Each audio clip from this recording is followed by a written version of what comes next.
Welcome to BIV Today, the daily business show from the journalists at Business in Vancouver. I'm Hayley Woodin. On Monday, November 30th, the Indigenomics Institute hosts Designing Our Economies, Indigenomics by Design. It's a full-day virtual forum, and I'm joined today by the CEO and founder of the Institute, Carol Anne Hilton, to talk more about it. Thanks so much for coming on our program. Thank you for having me. It's good to be here.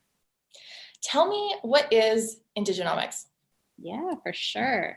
Indigenomics is economics from an Indigenous worldview.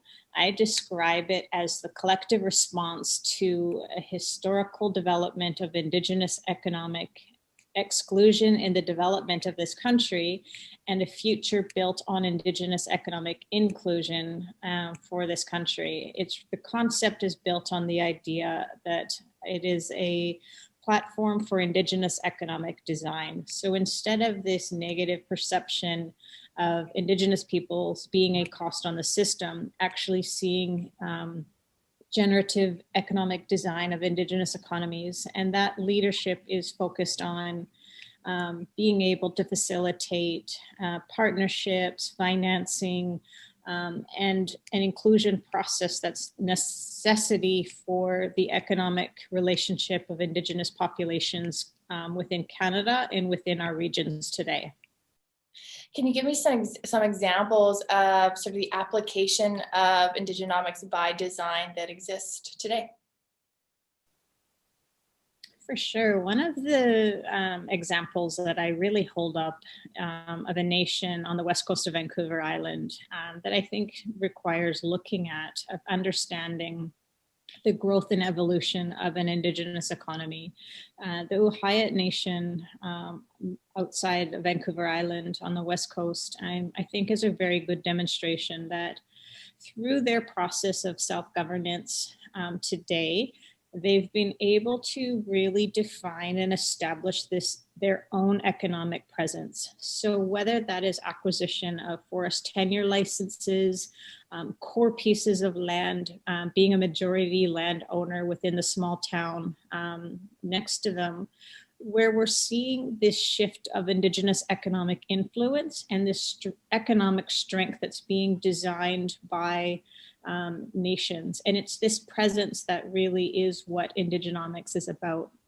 Being able to support the demonstration of our economic strength and looking at tangible pathways for economic growth through partnerships, business development going forward. So I think that's a great example of Indigenomics in action. When we think, I think broadly about just economic development and growth, there are certain kind of foundational pieces that we expect to be there. Finance would be one, partnerships, like you mentioned, might be another. What are some of the barriers that have existed to us really seeing Indigenomics thrive in practice in this country? And what are maybe some of the solutions to some of the gaps that have existed? Yeah, for sure. I think that we're seeing this classic example of the economic cart pulling the social horse. And if you look at that as a metaphor, there's so much lack of balance between measuring socioeconomic gap and actually measuring Indigenous economic strength. What is important is to understand is the long-term experience of the underdevelopment of the Indigenous economies through the Indian Act. That has been probably the number one significant challenge. And it really doesn't matter how nations define themselves today, of whether they're numbered treaty, a modern treaty, other aspects of self-governance, or under the Indian Act. Every single nation has been affected by the Indian Act, and every single Canadian has also been affected by the Indian Act. And what is important as well is also understanding the undercapitalization of the Indigenous economy, that Indigenous economic growth today is happening in spite of that. And that's really important consideration in understanding the limitations of the Indigenous economy today. Mm-hmm. Where do you think that appropriate sort of level of capitalization might come from? I noticed looking at some of the sponsors for your virtual forum, Van City, RBC, and others are there. It seems like they're, at least by engaging with the forum, kind of coming to the table, but for us to really see a meaningful coming to the table when it comes to capitalization, what do you think needs to happen?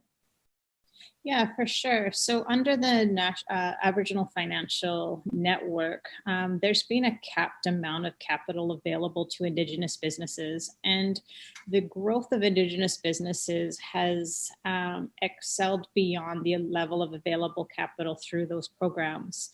My message has largely been that the Indigenous economy cannot exist solely within government programs and services, that what is extended to nations from a program perspective is barely enough, and many nations are not even able to hire an economic development officer with the available funds. So that, again, that concept of the economic cart pulling the social horse.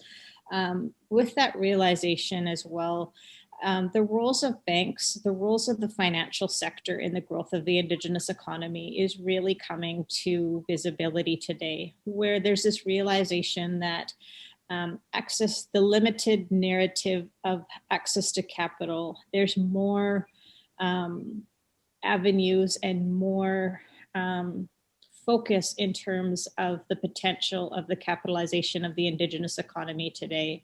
So big banks, I believe, are very much realizing the strategic advantage of working with Indigenous nations. And what needs to be undone is this perception of high risk of investing into the Indigenous businesses. Indigenous businesses are growing at a rate that is impressive, in that what I refer to as a hockey stick growth, that, you know, Canada loves hockey. Let's actually engage in this hockey stick growth of the Indigenous economy and the required capitalization of it. Mm-hmm. Tell me a bit about that growth story, because I know I've interviewed you before at BIV and you've spoken about this $100 billion vision of an Indigenous economy. Tell me maybe where we kind of are today and when you see that coming to fruition. Yeah, for sure. Originally, we had looked at a 5-year time frame, and then, of course, COVID hit. And I think that what is coming into visibility today is this increased perception of the billion-dollar narrative. So we see examples even in most recent weeks. We saw the Clearwater national narrative around Indigenous business becoming the largest owner within that seafood company. We saw last week or the week before $1 billion investment into Keystone. We're seeing this larger narrative of Indigenous engagement and Indigenous business activity.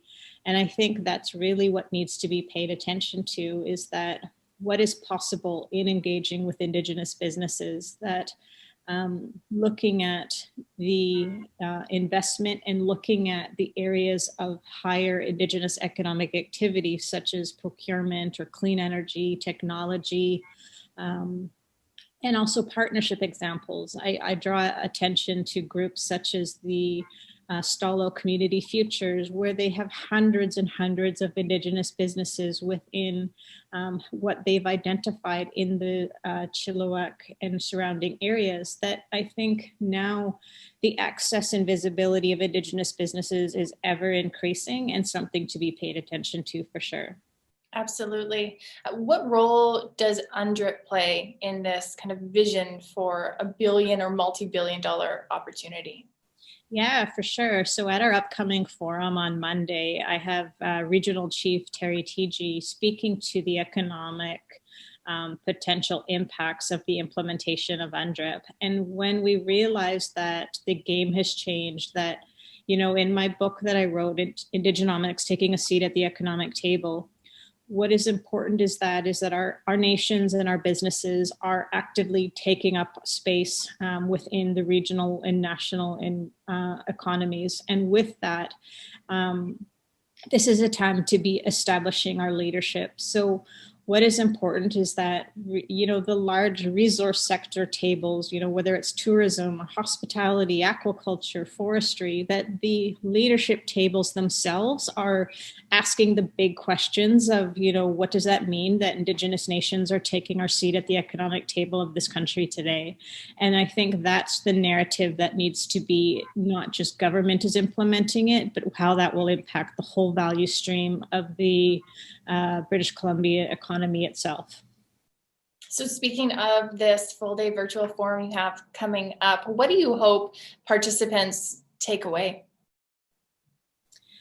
What do I hope participants will take away? I think that there's this renewed focus on Indigenous economic strength, that our resilience is at the forefront, that we're growing, our Indigenous businesses are growing at exponential levels, and that essentially our ability to generate partnerships, generate innovative areas of business activity.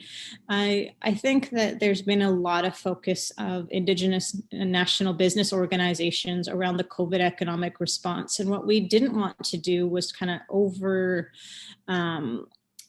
focus on that, but really on the larger structural designs of our economies themselves, and hear from leadership around the structure of success. And that's what I would want to have participants to be able to see demonstrated within the talks. And seeing that we have this huge spectrum of participants, from government to foundations to policymakers, Indigenous businesses, there's just this mix of people that are focusing on Indigenous economic design and collaboration and partnership.